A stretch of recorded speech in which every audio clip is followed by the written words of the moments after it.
Before we dive into today's episode, I have something truly special to share.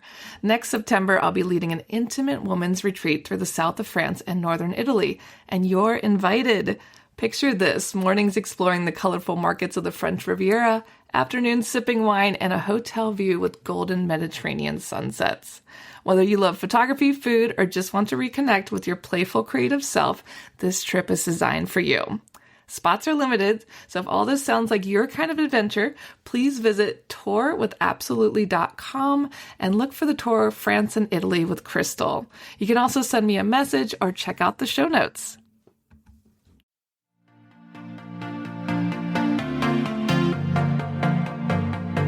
Hey guys, my name's Crystal Kenny, and I'm in love with creating. All things artistic and imagination involved. I'm an American girl who chased her creative dreams all the way to Paris, France, making a living using photography. This podcast takes you inside the stories of all the artsy folks I've met along the way and gives you that extra push to discover your creative gifts. The desire to create is deeply inside each and every one of us, and I give you the tools and inspiration to find a new way of living a more creative life. This is La Vie Creative, the podcast.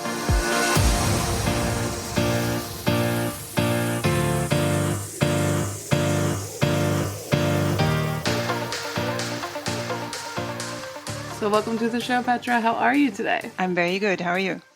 I'm great. I'm so happy to chat with you. I don't think I've interviewed many collage artists, so this will be there's wonderful. Not that many of us, I know.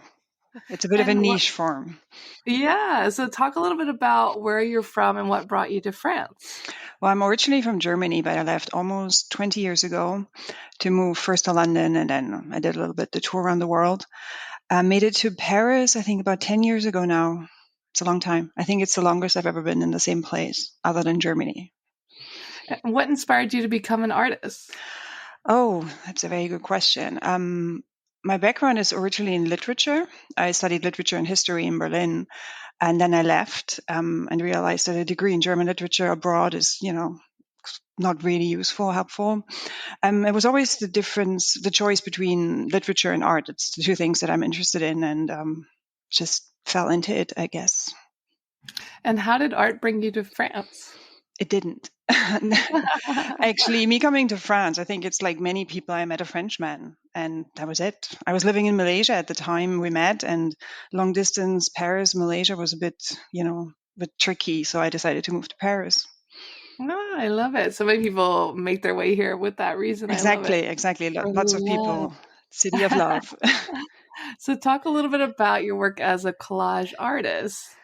Well, I'm a graphic designer on top of many other things. And graphic design is it turned out to be a bit boring because it's always the same. You work for clients. It's not particularly inspiring because you don't have a lot of freedom. I used to do a lot of photography, and so it was the combination of not being very inspired by my actual work for clients, and I got bored of taking pictures of Paris, as pretty as it is. So I wanted to do something other with my own photography than just, random photos. And collage had been something I'd done when I was a kid, like many people. And so I just combined the two things. I took my own photography, I took my graphic design skills and combined them, and fell on collage, and that was it. It was a bit of an epiphany, actually. Because it's so nice how you can combine those two things. What were you saying? When I was younger, I did collage the classical way. Like I took paper scraps and, what you do, scrapbooking and that kind of stuff. And when I restarted about 10 years ago, it was mostly digital. Like I found a way to combine digital and analog techniques, but because I had the skills and the software to do digital work on top of the classical collage techniques we all know from our childhood, that opened up so many different opportunities that I thought like, oh, wow, that's it. That's great. That works for me. So walk me through your process of creating a collage. Well, a lot of time is spent on looking for images. So when I say I wanted to work with my own photos, that didn't work out like this. I tried, but mostly I work with found images, a lot of vintage images or just photos that inspire me. I pay attention that they're copyright free, that I'm not just taking other people's artwork. That would be like, I don't do that. But a lot of time is spent on finding an image that speaks to me. And then I try to find a way to make it my own, like turn it into something different. And it's, you work along, you have an idea in the beginning. Very often in the end, what you get is completely different to what you had in mind in the first place. So the process it's meandering. It's thinking while doing art. And what do you want to say with your artwork? Are you usually looking for a certain theme, or is it just random? It can be random. That's what I mean. Like I very often discover what what is on my mind while I'm working on something. And so very often these are series that have some theme. Like a lot of it is travel related or identity related, and it's old pictures. Like there's the aspect of our past, our future, how you can combine this. But very often what I'm there's no big message, individual message behind any of my pieces. There are many things that are in them that just come together. And you talk a little bit about this just now, but like what inspires your artwork? Is it based on the photos you find, or is it, like you said, travel? It just all kinds of comes together in the moment. It does come together in the moment. The themes that come back is identity and belonging, because I'm German. I lived abroad for almost half my life now. I don't really have a big family. I had to find my place. Whenever I go someplace, you have to fit in somehow. I'm sure you know it. You're a foreigner abroad as well. So there's the sense of belonging, of where my roots are, what I'm doing with them, how much of what happened in my life and who I am is by choice or by accident. I think life is a collage. Things happen to us and we take them, we sort through them, we make them our own. And that's exactly what you do with collage. You take pieces, you look at them, you discard them sometimes, you keep them, you change them, you fit them into something new that is you. I And like that. so Life is a collage. that's my philosophy. And how has your work evolved and changed? Really interesting question. Has it changed? I think it has, but how? Really hard to tell. The techniques change all the time because the software and the images change so quickly. Other than that, really, I wouldn't know how to answer that. Yeah, definitely. It's just kind of in the feeling and the mode of whatever's happening when you find your work. It is. It's like history, what's happening in the world around me, what happens to me personally. Like personal events have a big effect on what I'm working on or how little or how much I'm working. So it's very personal, but I'm not sure it's necessarily visible when you look at it. That's the thing that, or maybe subtext. So if people don't know me, they wouldn't necessarily pick up on this. And how does Paris inspire your work? Honestly, not all that much anymore. I love Paris. I love living here. I have a great life, but Paris doesn't factor in all that much, I have to say.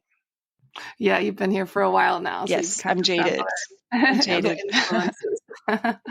And what's something you wish more people knew about collaging? Well, the funny thing is when you tell people you're a collage artist, there's always a little pause, and then people try to understand, because a lot of people who don't do art, when they think of collage, they think of, what we do at school, kids, you tear apart pieces of paper. And so the question I get is like, like kids, like you cut out flowers and you put them together. And I'm like, well, no. So what I'd like people to know is that collage can be fine art. There are some collage pieces at the Centre Pompidou. You can find famous artists that have done other things, that also have done collage. Chagall is a very famous artist who's done a lot of collage work. So I wish people would be more open-minded to seeing it as a real art form and not just a hobby. Yeah, definitely. I think a lot of people think back to the school days when you hear the word collage and just like glue and pieces of paper. So yeah, it's so much more than that. It can be. It's a very accessible art form. What I like about it, I like this about it a lot. But it can be many things, and it can be art, real with a capital letter art, if you want it to be.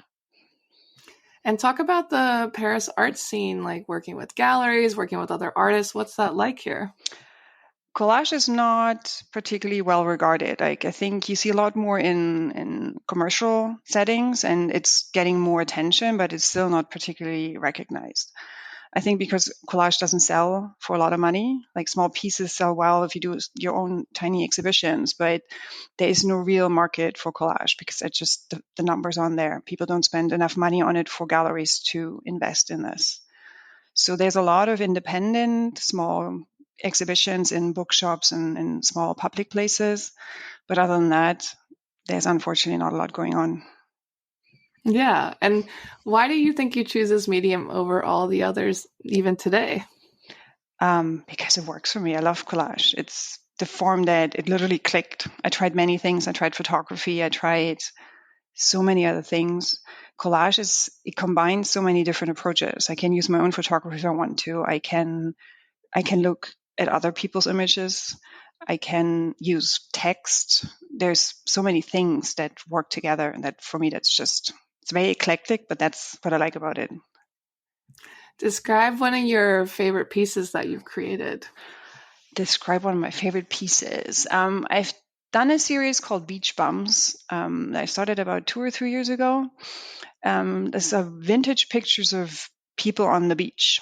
And I'm a huge, I'm from Germany where it's always cold. I love the beach. I love the south of France, and I like vintage beach pictures and palm trees. There's lots of palm trees in a lot of my collages, even if they don't fit at all. There's usually a teeny tiny set of palm trees somewhere.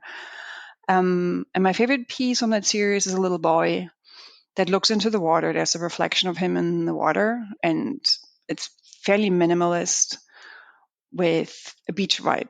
That's one of my favorite pieces I've done. I love it. I'm going to have to look that one up on your website. You can. And talk a little bit about your group, the Paris Collage Collective. That is actually the project that takes up most of my time at the moment. I founded it in 2018, and I was an attempt to connect to fellow French collage artists, because it's so hard to find other people who do collage. And I figured it's odd, like I can't just randomly reach out to people saying, hey, you want to meet for coffee? So I wanted to create a collage group. And there have been quite a few on Instagram already. Our group is mainly active on Instagram, but the groups that existed already were close to new members. So I figured I just try to do something myself. And so since 2019, we're running weekly creative challenges. So I choose one image to work with, and the community uses that one image, and they all create different collages in analog techniques, digital techniques, anything you want, really. And then we share a collection of them. I try to share as many as I can. But there's a huge group of artists that all work with the same image, which is a great way to learn from and with each other and get inspiration from what other people are doing. Yeah, it's definitely can be a little lonely being an artist. So it's nice you have a group to connect Yeah, with. it is. It's been really helpful during COVID because everybody was stuck at home, and so we were doing a lot of activities during COVID, and it grew from there. And now it's fairly big. We're still small for compared to other art forms, but it's a nice community. Very positive, very supportive, very non-judgmental. And are you all over the world or just in France? No, it's all over the world. All over the And world. what's the ultimate goal of the group? They're just community, just to inspire, just to exchange. I think a lot of people don't necessarily have other creative people in their life. And when you're alone, when you're just, you live in the middle of nowhere, your parents, your family, your friends, your partner, they're not into art, it can be a lonely and scary endeavor to be creative.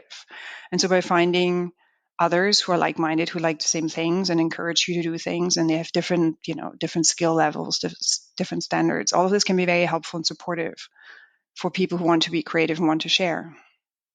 Yeah, definitely. We I all think need that. Yeah, I think most people, you're creative for yourself, but you want to share. People want to be seen, and they want their work to be out there. So I think And, that's just a platform where people can share and can exchange and encourage each other to be and to remain creative. and what do you hope to do with your artwork? Um, I don't know, just keep making art, and hopefully keep making a little bit of money making art so that I can keep doing it. Which is tricky these days with new media coming in and artificial intelligence and all of this. It's going to be very challenging for illustrators to continue to work, I think. So I'm hoping that there's a way to keep working and not being replaced by software and AI and these kind of things. That would be great. And have you tested AI at all in adapting your own work? I have. I started trying to work with it a little bit because I figure I prefer to be part of the change than be just overtaken by change. There are some positive things in there, I think, and I think people and artists will remain important, but I think we need to learn and adapt and work with it. And what, in your opinion, is the positive side of AI in the art world? The positive side, I can speak for collage artists. We always have an issue with copyright on images. So if you want to work commercially, you have to make sure that the images you're working with are copyright free. And AI is actually brilliant because you can generate your own images that you can then incorporate into a collage. So if it's an AI that generated that image for you, it's copyright free, or rather, you're the copyright owner because you created it with the help of AI, which I find positive because it just liberates me a little bit.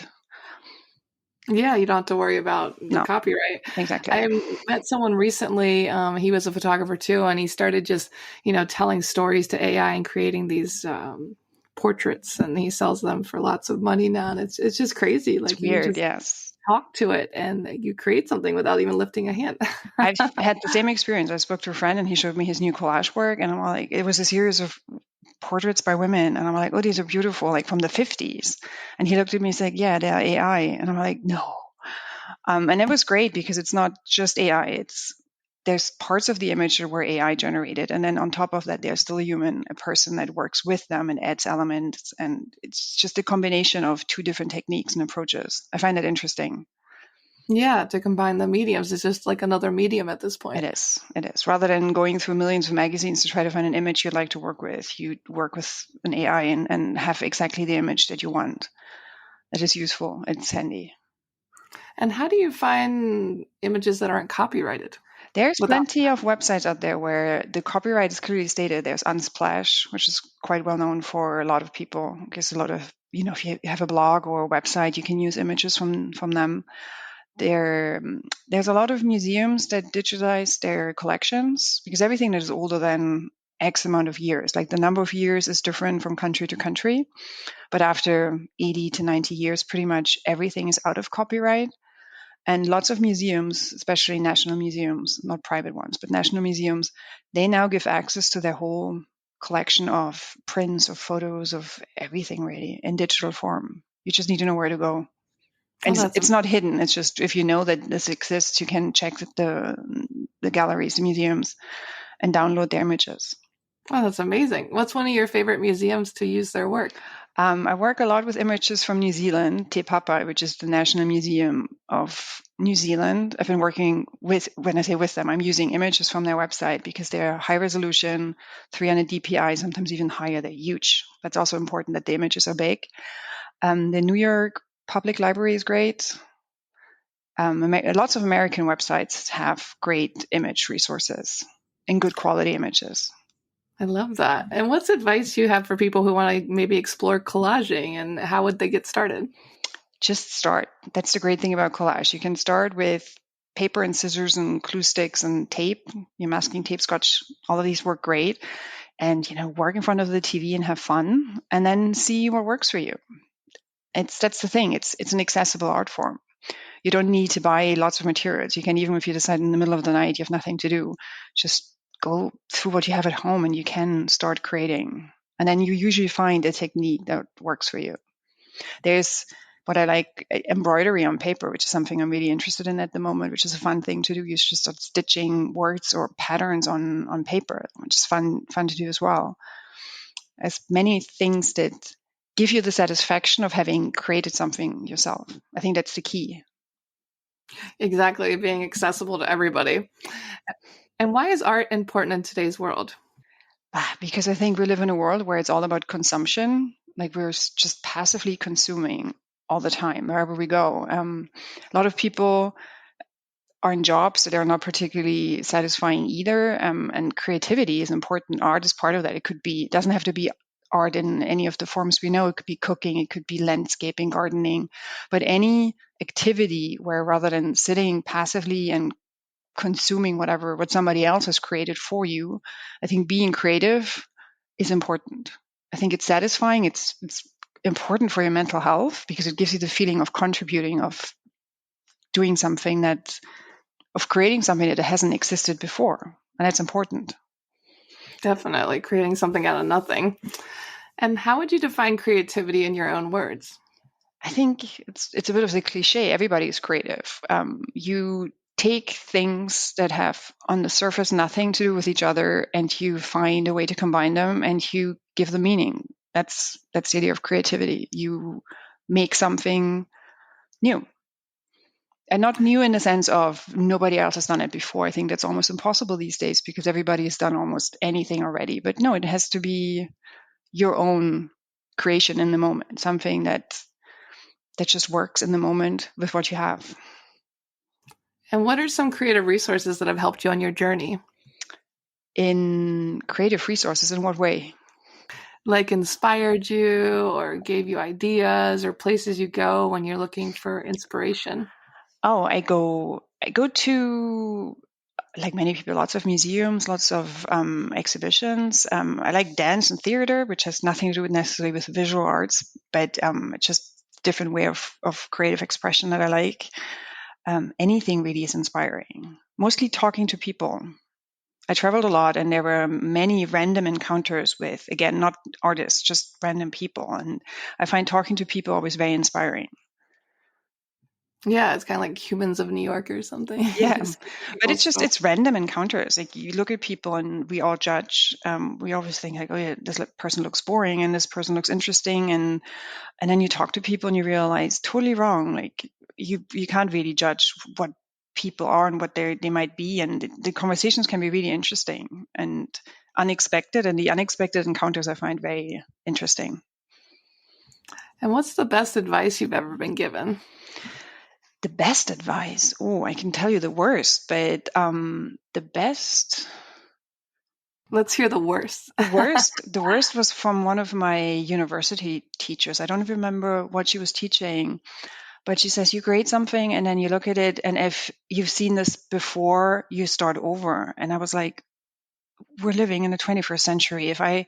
She wanted to force us to create something completely new all the time, over and over. And I'm like, that's completely unrealistic.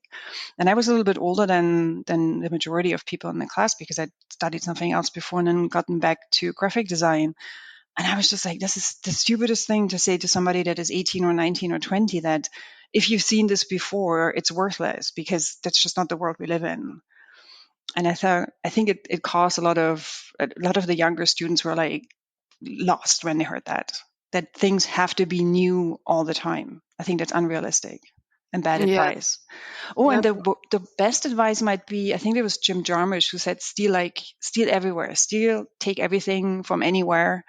And if you do it long enough, it will automatically become, you turn it into your own thing. I don't remember exactly how the quote went, but it's on my website if you want to look it up. But he essentially says, take anything, steal. Don't worry about stealing, the fact that you're taking something else, because if you automatically, by the fact that you're taking it and that you're working with it, you will make it your own eventually. So try whatever you want, even if other people have done it. You will make it yourself, your own, at one point. Which is actually the opposite of what my teacher told me. He's exactly. like, just copy, do whatever, have fun. Steal like an artist. Yeah. And what are some future projects you're excited to share? I'm currently organizing an exhibition that starts next week, actually. It's with Paris Collage Collective. And I managed to get over 400 artists together. It's a postcard exhibition because, we don't have space to put huge pieces together. But that's something I'm very excited about because it's a lot of artists that have contributed. People from over 50 countries. And I'm hoping that a lot of people come and visit just to talk and hang out and see the people behind the Instagram accounts. Always nice to see a face and speak to people and see a face to people you usually only talk to online.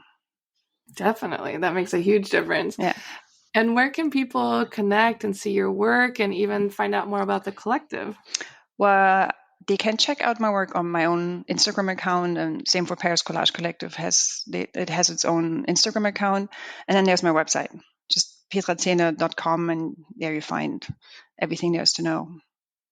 Perfect. Well, we'll share all of that in the show notes, and thanks so much for sharing your story with us today. I can't wait to see what you'll do next. Thanks for having me. Thanks so much for tuning in to La Vie Creative. You can find more information on MissParisPhoto.com. And if you enjoyed this show, please feel free to share and spread the word for all my creative guests. We have the power to help them to keep doing what they love. See you next time.